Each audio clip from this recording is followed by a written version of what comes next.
Coming to you from Phoenix, Arizona, home of Super Bowl 57, it's the Geary, Stein, and Steven Show with your hosts, Troy Geary, Will Stein, and Dave. Welcome back to Radio Row. Dave Stevens here on our third, fourth, fifth day. I don't know. They all just kind of come together at this time. So, I've got a real treat for you. Joining me, guys that used to kind of compete against each other in the NFL, but now they've teamed up for a great cause. I've got a former Vikings quarterback, Christian Ponder, and sitting next to him is Isaiah Kacyvenski, former linebacker. Of course, you remember him for being a part of the championship Super Bowl 50. No, 40. I was one of the captains on the 40. 40s. I mix up my XL, right? I didn't take 10 years away. I'm so bad with Roman numerals.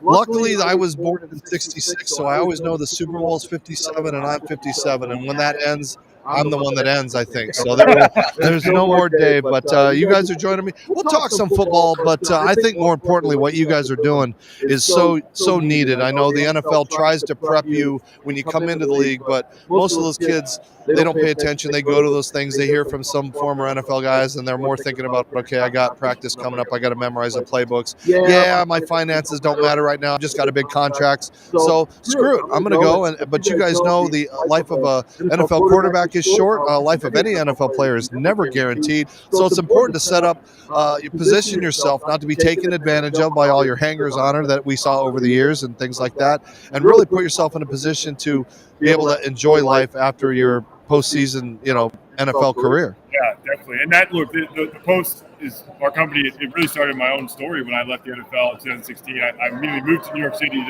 to start a career in finance, and so I didn't struggle with the transition. What I struggled with was the fact that I've been an athlete my whole life, and it's a huge part of my story and who I am, but also it's the community I've been so close to connected with. I've been on locker rooms and in teams since I was a kid, and it's the people that I belong to, and I couldn't find a way to reconnect that or find a community that belongs to while I was in New York. And so light bulb went off in my head about building a community around former athletes. And so we do believe, we think that being an athlete is a tremendous competitive advantage in life and sport, because athletes are defined by their work ethic, their grittiness, their determination and drive, and their ability to deal with success and failure on every day in practice, in a game, and throughout a season. And so it sets you up to be really successful in life after sport. And I think we solve a lot of transitional issues by just building the community. We're building the veteran locker room.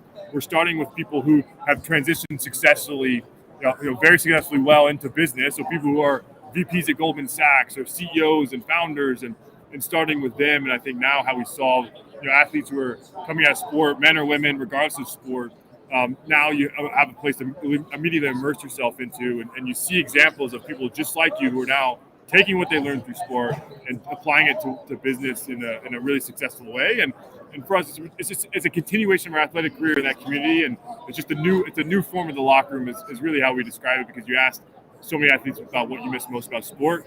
95% of the time, it's the locker room, which is just another word for community. And we're really starting with the communal element.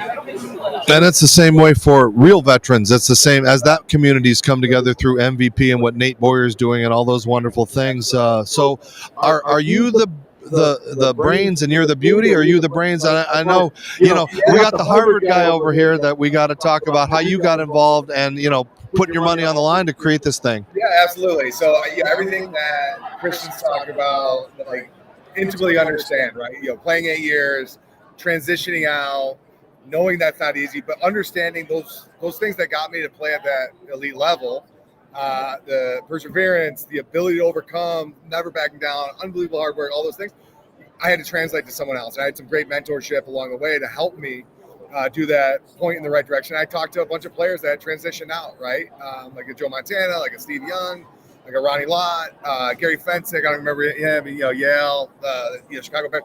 Talked to them like what they did, right? And they pointed in the right direction, showed they were still hungry as well around being able to do that. And I remember that I always knew, coming out of the NFL, I knew I wanted to start a venture capital fund.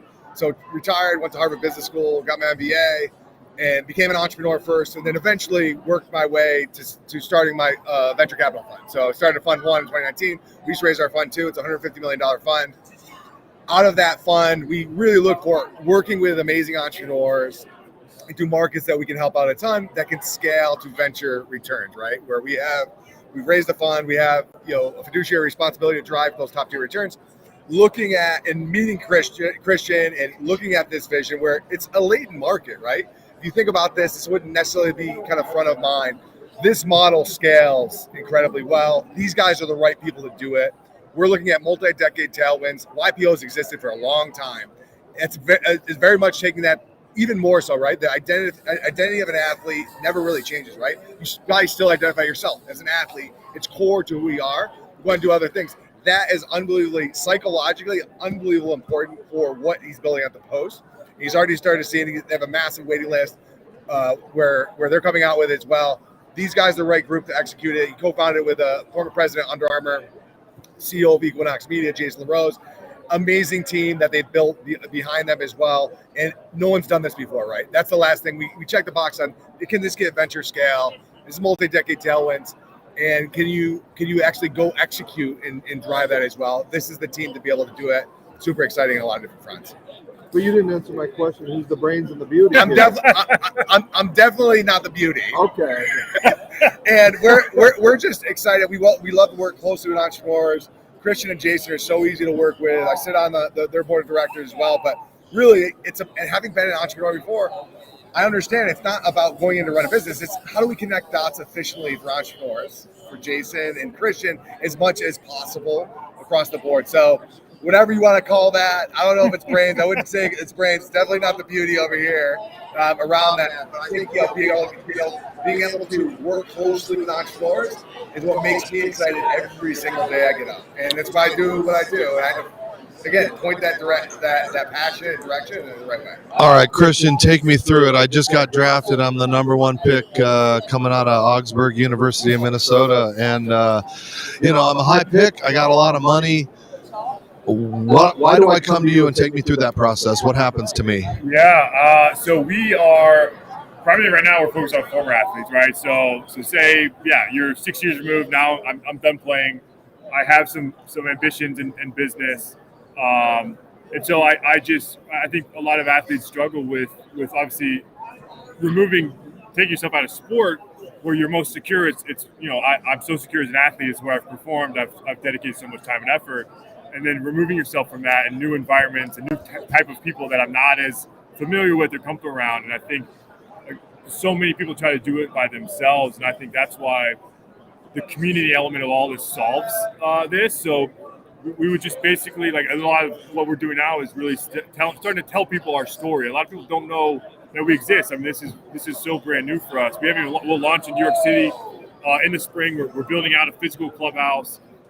There's something called Soho House, which has been around for a few years. They started in London. They were a private membership club for people in the creative arts. And so we've taken a lot of inspiration from them about having these physical clubs for former athletes to plug into, be a part of, because we do believe in the in-person element, but also a lot of it's about leadership, because we do think athletes are tremendous leaders and all the qualities they have that they've learned through sport and developed through sport. And so a lot of the resources developed to making you a better leader. And the great thing about athletes is there's always this idea that we can always be better. Our best performance is still ahead of us. And so how do we do the things that we can get to? So if you're a former athlete, like we have a website, www.thepost.co, that you can join the wait list and get plugged into the community. And then obviously, when we were athletes, we were part of this ecosystem, right? You had your teammates and your coaches, and you had the resources and the training to make you the best athlete as possible. And we want to recreate that same type of ecosystem with the same type of people, where it's your teammates, you have coaches, you have resources to make you the best professional as possible. And that's the core to all of this, and enveloped in this idea of like the new locker room, the community element of it. And Isaiah, you've experienced Super Bowl from the other side. So what are your memories of that craziness? I just remember just being unbelievable, like amazing NFC championship. Like when you win that game, you're like, all right, I got 2 weeks. There's a lot of extra crap that you have to deal with. Ticket requests, family, all people you hadn't heard from in 40 years, right? And I had made up my mind about, like, I get the Super Bowl, like, I want my entire family there. So, like, getting all, like, me and my wife getting all the, plane tickets and, like, accommodation, like, everything else, getting that all, like, situated, all extra. My wife was, like, amazing. And then, kind of the media is kind of an uptick. Not that I was, like, a superstar, but, like, it's still, in the end, you really want to come back as a player. Like, this is just another game. but also recognize the importance of the moment, right? Capture that and do that. And I think leading up to the game, you have this kind of slow, rise on. You don't want to play outside of yourself, but like the focus and the level of focus, where the world's eyes are going to be on you. It's an awesome feeling. It's one that can't be replaced in any way. Then being able to, game day, step on that field, and I told this story before, but like it's unbelievable.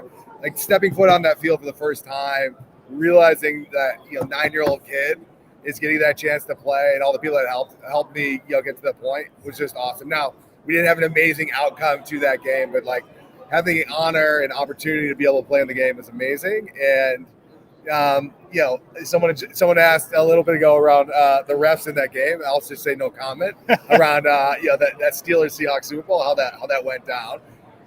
In the end, we didn't play well enough to win. So that's kind of the best way to say it. All right, I know you guys got to go. I got to ask I know you guys got to go and ask a question to the house husband, Christian Ponder, who his famous wife Sam with ESPN. Obviously, I'm just teasing, but give me your picks quick and picks Eagles. I think Jalen missed a couple games but came back strong. I think their offensive line is so good. I think they have the edge on defense. So I think Philly's going to take this one. I think it's Philly as well, and with potential to roll big. I think the Mahomes question mark, which he may or may not be right. I think having 3 or 4 receivers down with soft tissue injury for a majority of them, I believe that doesn't just heal itself in 2 weeks unless you have some like magic pill. So if he ends, the way he ended the game, exactly. If you end the way he ended that AFC championship game with the receivers that he had is like, I don't know if that's going to be enough to be able to do that. And quite honestly, like it could get ugly with the pass rush for the Eagles that they have as well, where he's not going to just sit back there. He's going to be under duress. It's going to be tough. So Philly, depending on how big they want to make it. All right, Isaiah Kacyvenski and Christian Ponder, thank you for joining us. The website, one more time, where they can find more info. ThePost.co. All right. The Post.co. All right, thepost.com. Christian Ponder, thank you, Isaiah. Guys, thank you for being a part of Radio Row. I love when we get some old Vikings here. Nothing against the Seahawks, but it's great. So, all right, gentlemen, again, it's a great day here on Radio Row. Midweek, we are full of excitement, full of players, full of fun.